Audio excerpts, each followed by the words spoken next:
সুবহানাল্লাহ কইবেন না?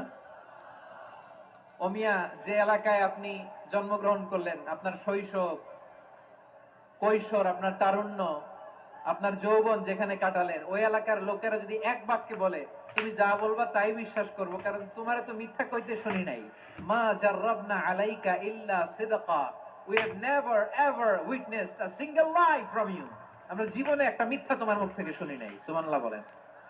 দেখেন, এই কথার মাধ্যমে এক বাক্যে বিগত 40 বছরের সার্টিফিকেশন হয়ে গেছে। কথা বলেন ঠিক কিনা? বিগত 40 বছর আমার নবী মক্কায় কেমন লাইফ লিড করেছেন, এক বাক্যে সার্টিফিকেশন, মা জাররাবনা আলাইকা ইল্লা সিদকা।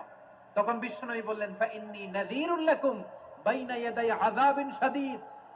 যদি আমার কথা বিশ্বাস করো তাহলে জেনে রাখো, যদি মূর্তি পূজা আর এই শিরকি কর্মকাণ্ড ছেড়ে না দিয়ে এক আল্লাহর পথে ফিরে না আসো, কঠিন আযাব তোমাদের জন্য অপেক্ষা করছে। আওয়াজ করে পড়েন আল্লাহু আকবার।